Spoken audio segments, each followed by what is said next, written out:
Ya ndadzoka manje nyaya ndamboya nayo makuseni yakuramba ichiendera kumberi vakuramba vachinodza zvakukwidza makata nyaya yaChristopher Mutsvangwa naRutendo Matunyarare.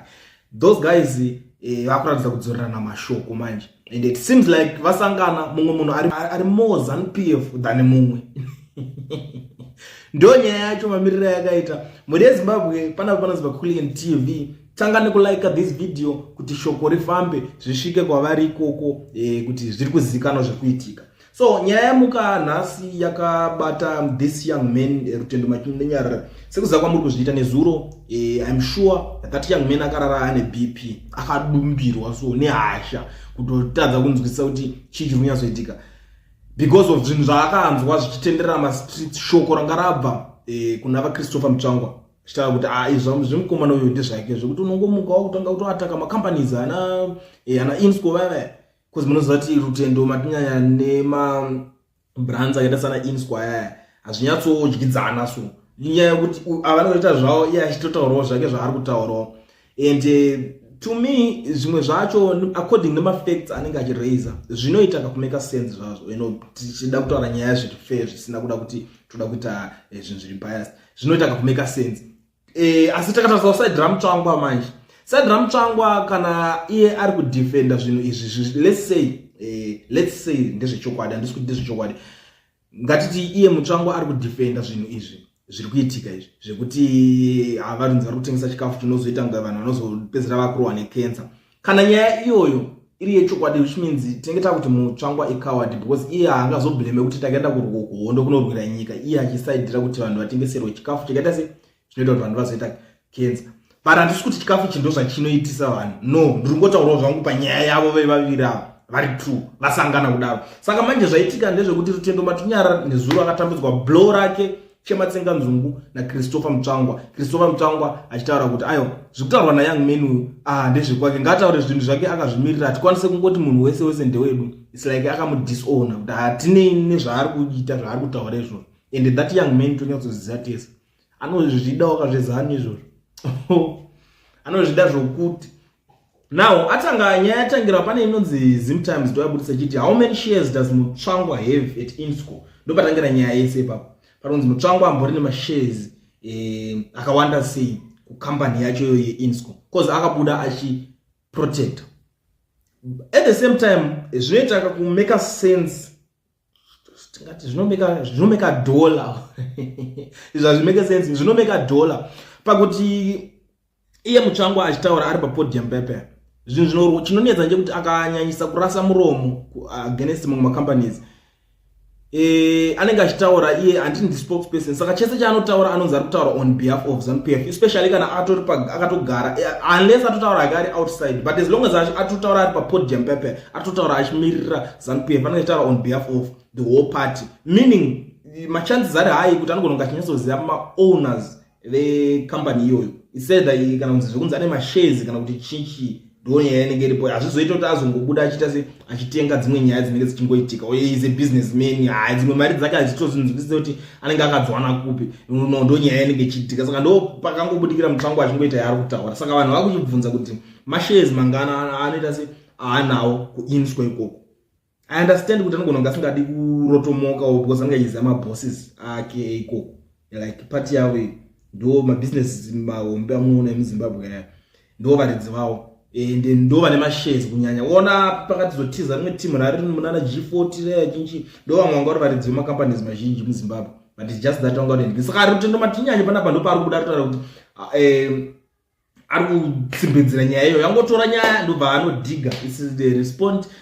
Response nekakutya, pane zvimwe zvezvike kakutya, but unyatsoziva kuti uda kudzosera, unoziva kunyarara uchiziva chokwadi, so uda kunyatsodzosera pana kuti izvozvo ndingatwa ndimudharo zvakati, but at the same time uri kuzonyara kuti ama-elders manje ndikaita se ndikanobvondora nemudhara uyo vamwe vese vanogona kuzoya against inini. Ndo zvimwe zvinhu zvinenge zviri pamwoyo pake, but ndo zvinenge zvichinetsa. Saka ari kubuda ari kuti how many shares does Mutsvangwa have in Insco.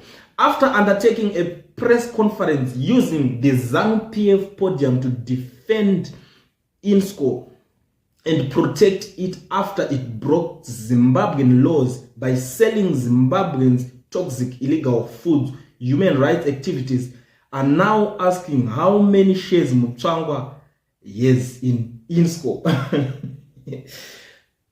Panyaso ndibata ndepekuti after undertaking a press conference using the ZANU-PF podium to defend Insco.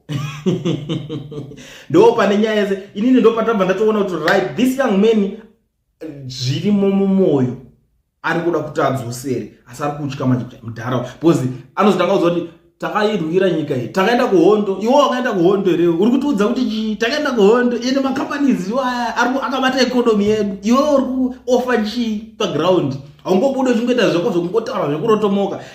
Mutsvangwa zvaangori munhu wekuti anogona kukuchinjira magoalpost anytime, anogona kutanga kungokufaya nemafacts. Saka this young man ari kudzosera kuti uri kushandisa podium yeZANU-PF kuti unge uchiita sei uchidefenda this company yeInsco. But we understand kuti iye wacho ndiye mumwe ari kunyeba yake kuti ushandisa podium yeZANU-PF. Vese vanoda kushandisa chizanu-zanu, but azosangana nemunhu ari more ZANU-PF than him. Ndo paita problem. Mutsvangwa is more ZANU-PF than Rutendo Matinyari. Why? Because Mutsvangwa anotoclaim takatobva kuhondo. Mutsvangwa pachake papa anotogona antodza vanhu vakaita kana sana ya VP Chiwenga veve anotoapprove kuti he is more ZANU-PF than them as well. Saka munhu wekutoti party yese alright vanotomuguta papa atongosvika kutongotaura kuti takatoenda kuhondo tikazodai tikadai tiri kuhondo, imimi manga muri kupi? Manga muri ana chimbwido chimbwasungata whatever zvaanenge achitaura wadozvona. Saka andati isusu takarwa hondo, like munoona zvaanogara achiita vanhu veopposition zvezve-CCC vanobuda achivaudza kuti imimi nyaya isusu pati yedu isusu ndeye kuhondo, takarwa hondo, haisi yenyu yekuti munenge muchitemba naMwari muchiti god is in it, god is in it. Vanomuona zvaanenge achitaura zvezve. Munhu wekuti anotaura rafu zviri natural but achitotaura rafu, ndiko zvaari Mutsvangwa. Saka ndiri kuzoona vanhu vazhinji vari kutraya kutenga nyaya iyoyo, vari kutraya kuno kakutya kanenge karipo zvako kuti but ko iye Mutsvangwa wacho akazono toita sei manje, Mutsvangwa wacho akazononzwa, because at the end of the day vanhu vazhinji vanosambota this whole thing yeZANU-PF. Nyaya dzakaita sedzidze pandanga kurowana dzemudanga panenge pakunetsa, zvavangofani kuti iwo upindire nyaya iya iri kunzi succession battle yaMnangagwa iri kunzi VP arida kupinda, VP Chiwenga arida kupinda, Mnangagwa ari kuti vanhu vari kuti Mnangagwa ngaende 2030, vanhu vari kuti saka ukada kunoipindira nyaya iyoyo manje uri wemuZANU-PF zvinogona kuita sezokuremera. Saka ndiri kuzoona pana pamwe ari kuti ari kupindira kuna Rutendo Matinyari ari kuti I think that has always been your undoing after unhelpful side to your cause. By going after the person, you are raising genuine arguments for a national debate, but you sometimes go for the person as individuals or representatives of organization with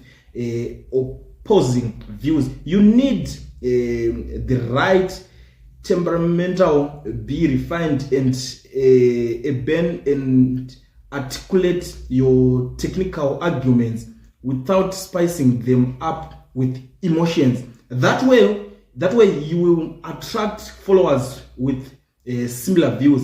As it stands, you are just seen as a spoiled brat looking to damage brands for your personal ego. Herein lies the problem. Uruona nyaya iri panapa. Paunonzi yaura kuti ngofamba chingo damage mabrand. Utono ataka futi kuti ari kushandisa podium echinji. And you know what? ZANU-PF ndo zvaitori manje. ZANU-PF haisi kuti unozotanga kuda uzonotaura kuti hey using ZANU-PF chinji kozi yavanozokuti saka imfana kufunga kuti tisiza zvatukiteri. And like I always say, ukaona iwewe uchinzi uri kushanda vanhu vese alright, ngatingoti vanhu vese muri kuona vari kunzi vakushandira ZANU-PF veve vane mhosva veve vese, but mhosva dzacho amufemi akadziziva imimi. Even iye wacho pachake anogona kunge asingatozive kuti Anthony yake mhosva inenge yakachengetwa. Good example, let me give you example ya Mike Chimombe his tingati apprentice, colleague, brother, whatever, wanaye mukati kozvinezvi vari mukati. Why? Because of nyaya dzekumashure. Paitonetsa nyaya dzesedzodzo maissues ekuti anotombobvira atomboraiswa, ivo vaitofunga kuti tine win kuside kwedu, but musi ukangonzi paliga maaudios aya kwachefayo aya anzi muda kushandisa advantage muchida kuno damage zita mazita edu. yatakashandira nguva refu mwangoti damage yangu takupinda mutu corruption tunyaya tukonye tokurushiyana mari isusu tonetsana tunyaya tukoto anziraiti baba tine nyaya yembudzi dziri kunzi iye mupfungwa dzakanaka chingoti nyaya yembudzi tuma small because for example kati kuti unongova vavhara mari andini ubva watokunyararira ubva watoenda kuti unohagwa wotokudedza uya kunokusha mwari toda kuti uite chakachakati wotokutuma ubva wowedzera kuvharika wototi takahwina papa yatopena zvakapera wozonodai so pachimono unofumura saka ndo imwe nyaya yana chinenge chikiitika panana Arutembe ari kuti akakutraya iwe uri kuda kushandisa ngirikini uri kuda so ari kunyatsotya kunyatsobuda pachena but ndiri kuzotaura nevanhu kuti problem yako manje ndeyekuti pauri kureza maissues anotanga nemusoro pepe uri kuita dambudziko rekuti uri kuda kusumudza zvinhu zvine musoro Rutendo kuti utaure kuti guys iwo mutangwaibvumira kana kuti chinchi wakunobata nzira vanhu but iwo debate rako it's you versus zviri kutaurika but iwo ukada kuzoitanga uroda kushandisa maemotions wakutanga wakungoda kungofamba uchingodamage mabrands manje brand ranga rakuda kuita chinotambira ikoko ndokwakampa life ka because unomuona anogara chimba ndakabvisa masanctions ndinozivikanwa kuti ndaka zvacho hauzombode now ndiri kuonawo pumwe ari kuti he self claimed comrade how come kuti unoti wakarwira vanhu veZimbabwe then at the same time ukuvarwisa futi through GMO adzishande brain dzababa akuna munhu uchikomreda nebasa nelife yevamwe vanhu sanyeberwe vanhu vaitone basa nelife yevamwe vanhu vanooneka nemaitiro guys let's be very honest vanhu ava as long as akuita business ndotsvakuti vamwe vanhu vanotengesa madrugs yacho zvinhu zvimarugs zvozvo vanhu zvinodhaka zvezve vanhu vanozvitengesa zvezve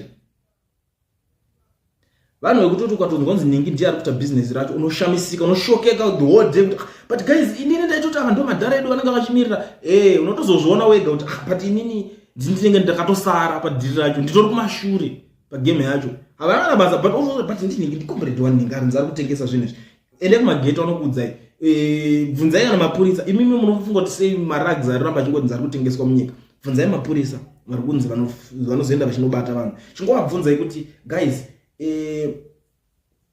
why imimi musingapedze manyaya dzemaningiri mabhesi muchaziva ende mungonavabvunza anokutaura kuti inini manje ndine mhuri ndina nhingi ada kuchengetwa kumusha saka ndikada kunoita against bhesi ranhingi kana kuti ranhingi pangu papera they know dzisokonaona kuti zvinhu izvo zvinongoramba zviripo saka zvekuti tingati macomrade variwo at the same time vari kurwisa nyika it's not new zvingoriko mumwe ari kuti INSCO is a publicly listed company and you can inspect their share register at their head office to see the exact number of shares he owns. All you need is to buy at least one share which costs less than $1. Wow, my shares don't take $1. That was guys, we're not talking about business. We don't do my shares. Go to my shares. Go get $1. On side, I think the point was one zita. Hey, that's just stuck here. But I just get about Buddhist list and my shares. Less than $1. I don't take my shares. Anyway, don't you actually because I don't know without Indiana and my shares. Those was winning. I like my Zimbabweans because I know Kurumidza kuvhura vamwe brain kuti vakwanise kuonera zvimwe zvinhu zvinenge zviripo handizo zivi zvangu zvisine profit rekutenga mashares but it's something kuti unoona kuti kana usina business rourana unoti utengawo mashares ako $1 less than mari unobhadhara kana rendi kwese kupi kwazvo anyway but ndonyaya dzacho ndozvongwati ngokwanisa kutongoita kuti kwanisa unoti mutsvangwa nemashares but nyaya iyoyi ndonyaya iri kunetsa parikunzi saka uya nemashares akawanda sei akomanaka Umar it's Zambia functional fights. Umar you seem to be anything the full infestation of Zambia corruption in all spheres within the country. Nemanyanga ripotirwe. Anyaya inoitika manje kuti iwo kada kutanga kutaura nyaya dzecorruption yemunhu. Vanhu vanoita corruption vacho muZambia. Ndo vanogona kunge vachitoti atisi kuda corruption vachitobata vamwe vanhu kuti ikuita corruption uzona but iwo kana uzoonera manje ziva level rako ziva zera pana uzoba pachizvoto zvine mazera izvo I used to blame my youth leader and then now vanenge vachiti zvoto zvine mazera izvi hatisi zvese nyaya dzatindokwanisa kungotenga So I used to blame them chiti zvinenge zvimagwara zvikomana izvi, but ndakazonyatsoongorora ndakanoti no, these guys vatitoziva zvavari kutoita, kunzwa vachitoti zvoto zvino mazira vari right pazvinhu zvavari kutaura izvozvo. Saka nyaya dzekuti uda uzonotanga unogumurana nana Mutsvangu ava uzonoti wewe because unoti I don't know kuti this young man zvinhu zvake zvinoperera sei. Ineniwo inangoyo nenyaya tionesanewo zvinhu zviri kuitikawo mangwana makazonzwa munhu azonzwa so hatidi uzonzi ana Kulenda muna kutaurira kwakatangira nyaya aya angori mavambo muri Zimbabwe enyaya kwairi kutangira vakutanga kuti vachidzoserana. So hari kuti kana mukazoona vanhu vanyatsopuwa stage vakuchinyatsobvondorana mune makunyatsozva zvakatangira kupi. Inini ndangouyawo panapa kuti I'm sure ndanyatsoisa rimwe video kuseni ndichinyatsotaura kuti ZANU-PF iri kubuda iri kudisown Rutendo Matinyarara through Christopher Mutsvangu. Why tichidaro? Because Christopher Mutsvangu ndiye spokesperson weZANU-PF. Chese chaanotaura ari papodium as a spokesperson, akapfeka bhachi spokesperson. Hatina mumwe mubvunzo watinoita, tinobva tangoziva kuti ari kutaura on behalf of ZANU-PF. Ndo basa raspokesperson. I understand kuti mese munokwanisa kunge muchizviziva zvo basa raspokesperson uchitaura on behalf of ZANU-PF. Saka ndopatangira nyaya. Saka kuti tinyanya akunoti akunonge avharirwa kunze because akuti aiwa iwewe ndiwo uda kundishandisira mukana kuti uri kutaura uri kudefenda INSCO wakapfeka bhachi reZANU-PF, uda kushandisa ZANU-PF kudefenda INSCO. Hatichaziva kuti challenge yacho iri kuenderana nekupe because uyo ari kutaura akamirira ZANU-PF yacho ndiye spokesperson. Uyo ari kuti aiwa iwe uda kushandisa ZANU-PF kudefenda nyaya dzekuINSCO. Ndo nyaya yacho payave iko zvinezvi. Muri yeZimbabwe panopanzwa Kulend TV. Nyaya iyi munoionawo sei? Ndakusiyira kwamuri. Kana malike this video mundiudzawo in the comment section.